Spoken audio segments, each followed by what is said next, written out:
దేవునికి స్తోత్రం. అని ప్రభువును రక్షకుడైన యేసుక్రీస్తు వారి నామంలో అందరికీ ఉదయకాల శుభములు తెలియజేయుచున్నాను.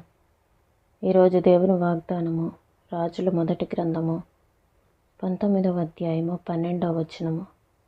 ఆ భూకంపమైన తరువాత మెరుపు పుట్టెను. మెరుపు ఆగిపోగా మిక్కిలి నిమ్మళముగా మాటలాడు ఒక స్వరము వినబడెను. దేవుడు మనతోటి నిత్యము మాట్లాడుతూనే ఉంటారు.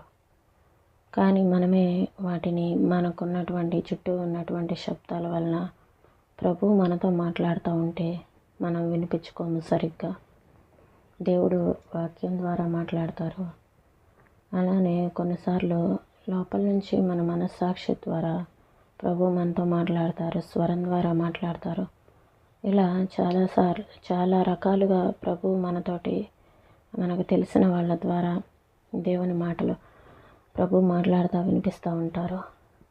దేవుడు అనేక రకాలుగా మనతో మాట్లాడుతూ ఉన్నప్పుడు మనము కొన్నిసార్లు వాటిని సరిగా వినిపించుకోము. ఒక ఆమె ప్రభువును గురించిన అనుభవంలో, అవగాహనలో చాలా త్వరితగతిన ముందడుగు వేసింది.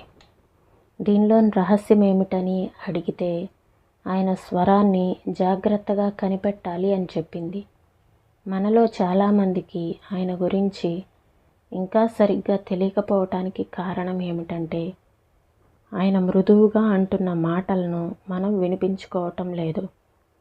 ఆయన మెల్లగా మనలను ఆపటానికి ప్రయత్నిస్తుంటే మనం లొంగటం లేదు.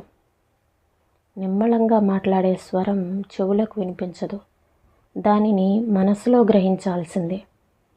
నీ ముఖం మీద కోమలమైన ఏకతో రాసినట్టు నీ మనస్సు మీద తెలిసి తెలియని ఒత్తిడి ఆయన కలగజేస్తూ ఉంటాడు. నీ హృదయంలో చిన్ని స్వరం పలకటానికే సందేహిస్తున్నట్టు వినిపిస్తూ ఉంటుంది. దానికి నువ్వు చెవియొగ్గి ఆలకిస్తే అది మెల్లిమెల్లిగా స్పష్టమవుతుంది. ప్రేమగల చెవులకే ఆయన స్వరం వినిపిస్తుంది. ఆ గుసగుసలను వినాలని తాపత్రయపడే మనసుకే అవి వినిపిస్తాయి. ఆ ప్రేమను నిర్లక్ష్యం చేసి చాలా కాలం దానికి స్పందించకుండా, నమ్మకం ఉంచకుండా ఉంటే అది మాట్లాడటం విరమించుకుంటుంది. ఆయన స్వరాన్ని నువ్వు ఎరిగి ఉంటే ఆ మెల్లని స్వరం కోసం జాగ్రత్తగా కనిపెడుతూ ఉండాలి. సంభాషణలో ఏదైనా ప్రశ్నకి జవాబియ్యబోయే ముందు ఆ మెల్లని స్వరం ఏదన్నా చెబుతుందేమో ఎదురు చూడాలి. ఒక మార్గం ఉత్తమమైనదిగా నీ ఎదుట కనబడినప్పుడు నీ ఆత్మలోకి ఒక స్పష్టమైన నమ్మకం ప్రవేశించినప్పుడు దాని గురించి వివేచించు. ఆ దారిని వెళ్ళకపోవటం మానవ జ్ఞానానుసారం బుద్ధిహీనతలాగా అనిపించినప్పటికీ దేవుడే నీ మనసులో నచ్చచెప్పిన దానిని బట్టి నీ పాదాన్ని వెనక్కి తీసుకో. ఆయన చిత్తం అర్థమయ్యేదాకా దేవుని ఎదుట కనిపెట్టు. నీ మనస్సులోనూ హృదయంలోనూ ప్రతి పథకాన్ని దేవుడినే సిద్ధం చేయనివ్వు. ఆయన్నే వాటిని అమలుపరచనివ్వు. నీ స్వంత తెలివితేటలను అనుసరించకు. చాలాసార్లు ఆయన ఇచ్చిన ఆలోచనకి, ఆయన కల్పిస్తున్న పరిస్థితులకి ఎక్కడా పొంతన ఉండదు. ఒక్కొక్కసారి దేవుడు తనకు వ్యతిరేకంగా తానే పనిచేస్తున్నట్టు అనిపిస్తుంది. కేవలం విని ఆయనకు లోబడు.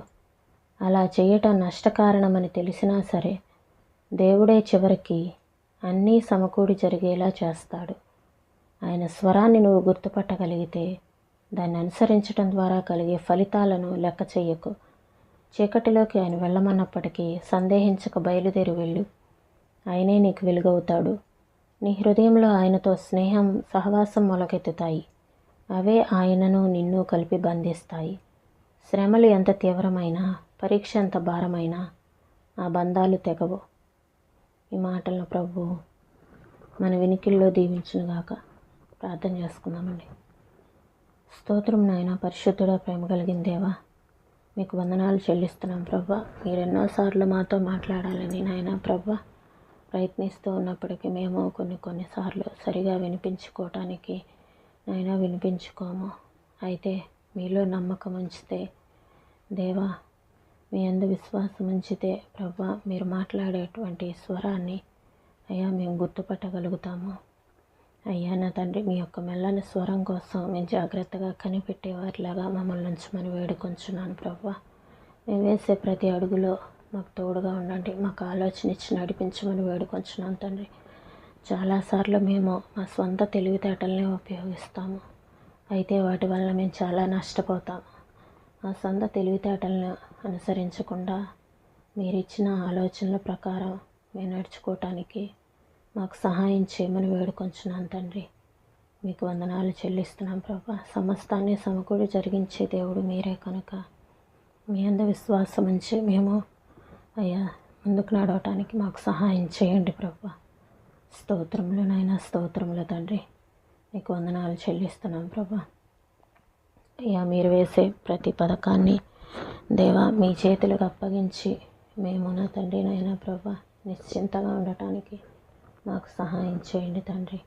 శ్రమల్లో మీరు తోడుగా ఉంటారు, పరీక్షల్లో మీరు తోడుగా ఉంటారు. ఎంత భారమైనా తండ్రి మమ్మల్ని నడిపించే నాథుడు మీరే కనుక మమ్మల్ని నడిపించమని అయ్యే ఉదయకాల సమయంలో ప్రతి ఒక్కరికి మంచి ఆరోగ్యం ఇవ్వండి ప్రభా. మీ కృప చేత నింపండి ప్రభా. స్తోత్రములనైనా సహాయం చేయమని యేసయ్య పరిశుద్ధమైన నామంలో అడిగి వేడుకొంచున్నాం తండ్రి. ఆమేన్.